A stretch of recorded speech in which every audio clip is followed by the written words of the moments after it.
السلام علیکم ورحمۃ اللہ وبرکاتہ۔ یہ ملحدین آئے دن مسلمانوں کو اسلام سے بدظن کرنے کے لیے نئے نئے اشکالات، سوالات اور نئے نئے شبہات مسلمانوں کے ذہن میں پیدا کرنے کی کوشش کرتے رہتے ہیں۔ اسی طرح کا ایک سوال میری نظر سے گزرا، ایک پوسٹ پڑھنے کا اتفاق ہوا۔ پہلے تو ملحدین پوسٹ کو لکھتے اس طرح سے ہیں کہ سامنے والے بندے کو یہ محسوس ہو کہ بہت قابل بندہ ہے۔ اس نے اپنی پوسٹ کا اسٹارٹ اس طرح سے کیا کچھ کہ میں اپنے والد صاحب کے ساتھ بیٹھا ہوا تھا اور میں امام شاہ ولی اللہ کی کتاب جو تفسیر کے بارے میں انہوں نے لکھی ہے الفوز الکبیر پڑھ رہا تھا۔ یہاں سے اس نے اپنی تمہید شروع کی۔ تو سامنے والا جو مسلمان ہے، کیونکہ جو بھی مسلمان تعلیم سے تھوڑا بہت تعلق رکھتا ہے تو وہ شاہ ولی اللہ کا نام بھی جانتا ہے اور ان کے بارے میں جانتا ہے کہ وہ مسلمانوں کے نزدیک کس قدر اہمیت کی حامل ہستی ہیں۔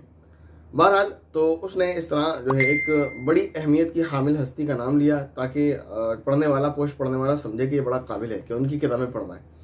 پھر اس نے آگے چل کر اعتراض داغنا شروع کیے۔ اس کا پہلا اعتراض تھا قرآن کریم کی آیت بسم اللہ الرحمن الرحیم پر۔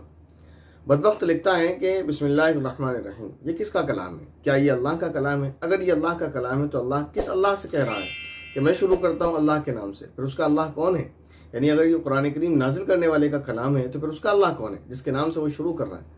یا پھر یہ کلام محمد کا ہے صلی اللہ علیہ وسلم؟ اگر یہ محمد کا کلام ہے صلی اللہ علیہ وسلم تو پھر یہ خدا کا کلام نہیں رہا، کیونکہ اگر یہ کہنے والے اس کے الفاظ میں اس نے لکھا کہ اگر یہ کہنے والا محمد ہے صلی اللہ علیہ وسلم کہ میں اللہ کے نام سے شروع کرتا ہوں تو پھر یہ الفاظ قرآن میں اللہ کے نہ رہے اور قرآن اللہ کا نہ رہا۔ یہ ایسا اعتراض ہے کہ جس کو سادہ ذہن اور وہ بچے اور وہ نوجوان جن کے والدین نے ان کو دینی تعلیم نہیں دی ہے اس سے متاثر ہو سکتے ہیں اور ان کے ذہن میں سوال آ سکتا ہے، پریشان ہو سکتے ہیں۔ یار بات تو صحیح ہے، قرآن کریم میں پہلی آیت ہے بسم اللہ الرحمن الرحیم اور اس میں یہ ترجمہ اس کا ہم بچپن سے سنتے پڑھتے چلے آئے ہیں، شروع کرتا ہوں اللہ کے نام سے۔ تو یہ کون شروع کر رہا ہے؟ اگر یہ اللہ کا کلام ہے تو اس کا اللہ کون ہے؟ اور اگر یہ محمد صلی اللہ علیہ وسلم کا کلام ہے تو قرآن اللہ کا کلام نہ رہا۔ یہ بہت اچھی بات ہے، یہ سوال اس طرح کا پیدا کر دیا جاتا ہے۔ تو اس سوال سے وہی متاثر ہو سکتے ہیں جو لوگ دینی تعلیم سے دور ہیں۔ اس میں ماں باپ کی غلطی ہوتی ہے کہ اپنی اولاد کو دینی تعلیم نہیں دیتے۔ بہرحال والدین کی ذمہ داری دینا چاہیے۔ اب میں آپ کو بتاؤں، جو بچے دینی تعلیم کو حاصل کرتے ہیں وہ 8 سے 10 سال کی عمر کے بچے اس سوال کے جواب کو بہت اچھی طرح سے جانتے ہیں۔ یہ اعتراض وہی کر سکتا ہے جس کو دینی تعلیم سے کچھ بھی شدبت نہیں ہے۔ اس ملحد نے اتنی لمبی چوڑی تمہید ضرور باندھی کہ میں شاہ ولی اللہ اور وغیرہ وغیرہ اور تفسیر کی ان کی کتاب الفوز الکبیر وغیرہ اصول تفسیر کی کتاب یہ پڑھ رہا تھا وغیرہ وغیرہ، لیکن ادنا درجے کا پرلے درجے کا جاہل آدمی ہے جس نے یہ اعتراض کیا ہے۔ وجہ اس کی یہ ہے کہ اس کو یہی نہیں پتا کہ یہ قرآن کریم کی پہلی آیت نہیں ہے۔ اگر یہ قرآن کریم کی پہلی آیت ہوتی تب کہیں جا کر اعتراض بنتا اور پھر اس کا جواب دینے کی کوشش کی جاتی۔ یہ اعتراض ہی درست نہیں ہے کیونکہ یہ قرآن کریم کی پہلی آیت نہیں ہے۔ 8 سے 10 سال کی عمر کا بچہ جو دینی تعلیم کو حاصل کر رہا ہے اس کو یہ بات بتا دی جاتی ہے، اور وہ لوگ جو دینی تعلیم سے تھوڑی بہت بھی انسیت رکھتے ہیں وہ اگر قرآن کے جو ہے اسلام کا مطالعہ شروع کرتے ہیں، سیرت نبوی کا مطالعہ شروع کرتے ہیں، تو پہلے ہی مہینے کے اندر اگر ان کو اردو آتی ہے تو پہلے ہی مہینے کے اندر وہ اس بات سے واقف ہو جاتے ہیں کہ بسم اللہ الرحمن الرحیم قرآن کریم کی پہلی آیت نہیں ہے، بلکہ قرآن کریم کی پہلی آیت سورہ علق کی پہلی آیت اقرأ بسم ربک الذی خلق ہے کہ فرشتہ جب وحی لے کر آیا تو اس نے سب سے پہلے یہ کلمات کہلوائے تھے، بسم اللہ الرحمن الرحیم نہیں کہلوایا تھا، سورہ فاتحہ یاد نہیں کرائی تھی۔ اس نے کہا تھا پڑھیے اپنے اس رب کے حکم سے جس نے کہ پیدا کیا، اقرأ بسم ربک الذی خلق، اپنے اس رب کے نام سے پڑھیے جس نے آپ کو پیدا کیا۔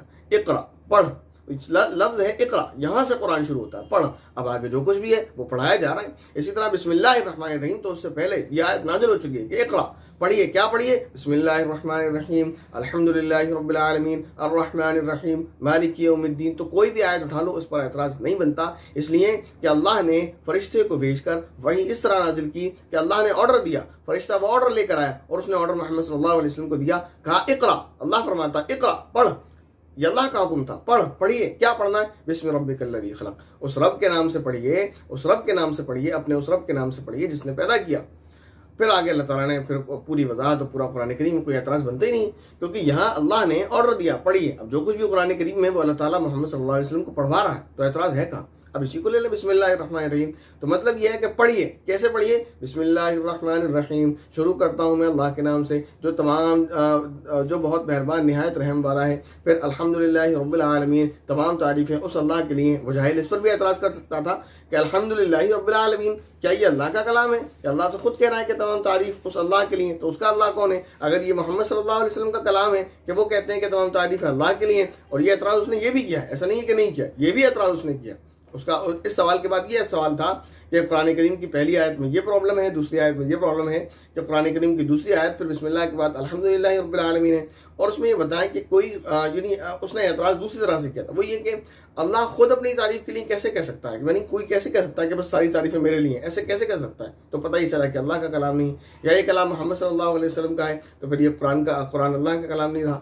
تو بہرحال یہ اس طرح کا اس کا اعتراض تھا. اس کا سیدھا سا جواب یہ ہے کہ اللہ نے فرمایا کہ پڑھیے، اور پڑھنے کے بعد اللہ نے کہا کہ یہ سب پڑھیے، اس میں پریشانی کیا ہے؟ تو یہ اعتراض وہی کر سکتا ہے جو ادنا درجے کا جاہل ہو، یا پھر وہی ہے وہ جو قرآن کریم میں صاف صاف کہا ہے کہ کمبخت جانتے سب ہیں لیکن بغض اور عناد اور حسد کی وجہ سے یہ اسلام کو قبول نہیں کرتے، جانتے بوجھتے جہنم میں جانے کو تیار ہیں. تو پھر ٹھیک ہے، ہمیں بھی کوئی پریشانی نہیں ہے، ہم بھی ان کے لیے ریڈ کارپیٹ بچھائے ہوئے انتظار کر رہے ہیں کہ ان کو ایک ایک کر کے جہنم میں ڈالا جائے، پھر ہمیں کوئی پریشانی نہیں.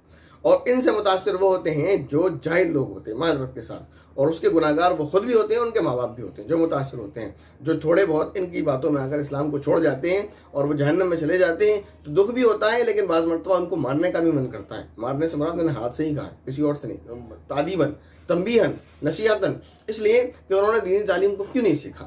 اور اسی طرح اس کے گناہ گار ان کے والدین بھی ہیں کہ کیوں انہوں نے اپنے بچوں کو، اپنی اولاد کو دینی تعلیم نہیں سکھائی، کیوں اتنی بیسک باتیں انہوں نے دین کے تعلق سے اپنی اولاد کو نہیں سکھائی ہیں. تو اگر کوئی اسلام پر اعتراض کرتا ہے تو یاد رکھیں مسلمان بھائی بہن اطمینان کے ساتھ کہ یہ آدمی جاہل ہے، اس کو کچھ نہیں پتہ ہے، بے وقوف انسان ہے. اور اسی طرح اگر کوئی بدبخت پیسے کے لالچ میں، جتنا بھی یہ ایچ مسلم موومنٹ چل رہا ہے نا، یہ سب پیسے کے لالچ میں، وقت جو ہے پیسے کے لیے اور پتہ نہیں کیا کیا کر رہے ہیں. آپ اس میں جائیں گے دیکھیں گے تو آپ کو معلوم ہوگا، لیکن کوئی فائدہ نہیں، پیسہ برباد ہوگا، لیکن وقت برباد ہوگا آپ کا. لیکن آپ دیکھنا چاہیں تو دیکھ سکتے ہیں. یہ کم وقت اور بدبخت صرف پیسے کے لیے، دنیا کی مفاد کے لیے، اور میں تو الفاظ بھی نہیں بیان کرنا چاہ رہا کس کس کام کے لیے اس طرح کی حرکتیں کر رہے ہیں. ان کا دین اسلام سے کوئی لینا دینا نہیں. امید ہے یہ بات، یعنی جو اعتراض جو اس ملحد نے کیا تھا، جو سوال اس کا تھا، وہ آپ کو اچھے سے سمجھ آیا ہوگا، جو جواب آپ کو دیا ہے وہ بھی آپ کو اچھے سے سمجھ آیا ہوگا. اب آخر میں ایک بات ہمیشہ کی طرح آپ سے کہنا چاہتا ہوں، وہ یہ کہ دیکھیں ہمارے مسلمان اور بھائی اور بہن اس بات پر اطمینان رکھیں کہ اللہ تعالیٰ نے یہ جو دین اتارا ہے یہی واحد دین حضرت آدم علیہ السلام سے لے کر حضرت سیدنا محمد صلی اللہ علیہ وسلم لے کر آئے ہیں. یہی اللہ کے نزدیک واحد دین ہے جو قبول کیا جائے گا. اس کے علاوہ تمام ادیان سارے باطل ہیں جو قبول بھی نہیں کیے جائیں گے. اس کے علاوہ بھی قرآن کریم نے صاف طور پر اعلان فرما دیا کہ جو شخص اسلام کو چھوڑ دے گا تو وہ اپنے ہی نقصان کرے گا، کسی کا نہیں کرے گا. فرمایا وَمَن يَرْتَدِدْ مِنْكُمْ عَنْ دِينِهِ فَسَوْفَ يَأْتِ اللَّهُ بِقَوْمٍ يُحِبُّهُمْ وَيُحِبُّونَهُ. ایک آیت کی ہے کہ اللہ تعالیٰ فرماتے ہیں اگر تم میں سے کوئی دین سے پھر جائے گا اپنے تو پھر اللہ کو کوئی فرق نہیں، اللہ ایسی قوم کو لے کر آئے گا جو اللہ سے محبت کرتی ہوگی اور اللہ اس سے محبت کرتا ہوگا. اور وہ آپ نے دیکھ لیا، اگر آپ نے نیوز کو دیکھا ہوگا کہ سال 2015 سے لے کر 2020 کے بیچ میں جو آنکڑا ہے جو میڈیا نے تیار کر کے دیا ہے وہ 13 لاکھ لوگ ہیں جنہوں نے اسلام کو قبول کیا.